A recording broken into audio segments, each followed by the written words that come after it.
Bonjour à tous, j'ai produit ces dernières années des milliers de vidéos à destination de chaînes YouTube. Je travaille avec des rushs vidéo, des plans d'enregistrement au format MP4. Je travaille avec le logiciel gratuit et libre sur Linux Ubuntu Kdenlive pour faire mon montage, c'est des montages assez simples. Et j'exporte en WebM VP9 parce que c'est ce qui est demandé par YouTube. Mais là, dernièrement, j'ai eu un problème. J'ai remarqué que le fichier de sortie au format WebM, donc c'est un fichier .webm, il est en VP9, il avait une taille surprenamment importante. Il était plus gros que le dossier qui contient tous mes rushs, ce qui est un gros problème, puisque déjà mes rushs, je fais des coupes dedans.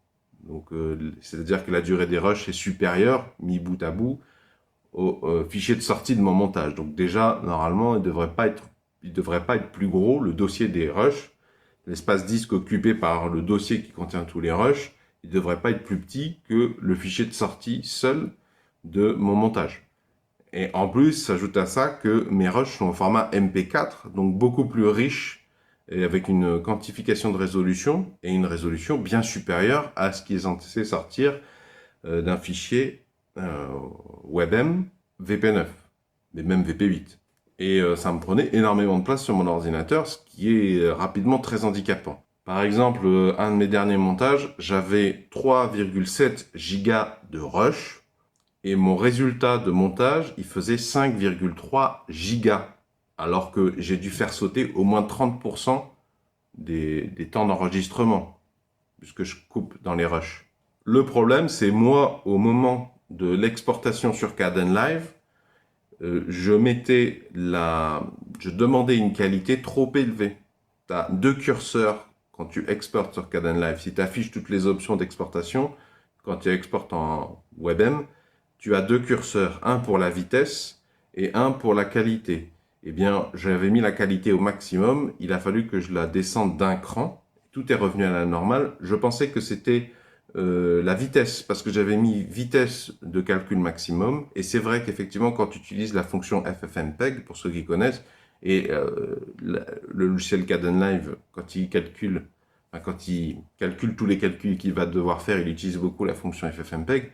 Effectivement, la fonction FFmpeg, quand tu lui demandes de faire des calculs plus rapidement, l'inconvénient, c'est que ton fichier vidéo va être plus gros. Mais dans mon cas, c'était pas ça, c'était plutôt descendre la résolution d'un cran, pas la mettre au maximum.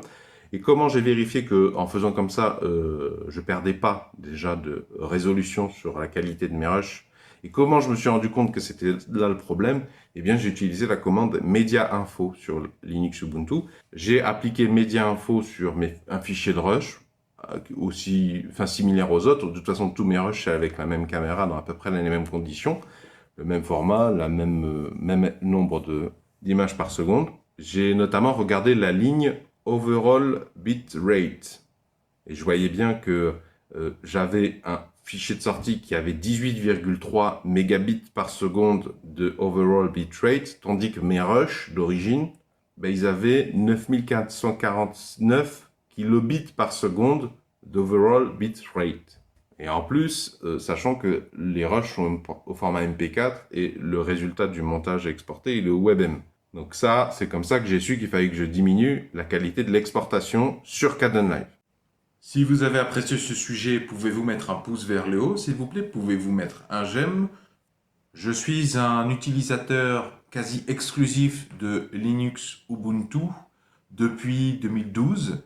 Si ça vous intéresse de vous mettre à Linux Ubuntu ou que vous êtes déjà un utilisateur de Linux qui cherche des compléments d'informations sur des choses un peu plus approfondies, eh bien je vous propose de vous abonner à la présente chaîne YouTube. Vont s'afficher à l'écran un rond et un rectangle. Le rond, si vous cliquez dessus, ça vous abonne gratuitement à la présente chaîne YouTube. Quant au rectangle, si vous cliquez dessus, ça vous emmènera vers tous mes épisodes précédents de la thématique tuto Linux Ubuntu qui s'adresse plutôt à des débutants et des débutants plus.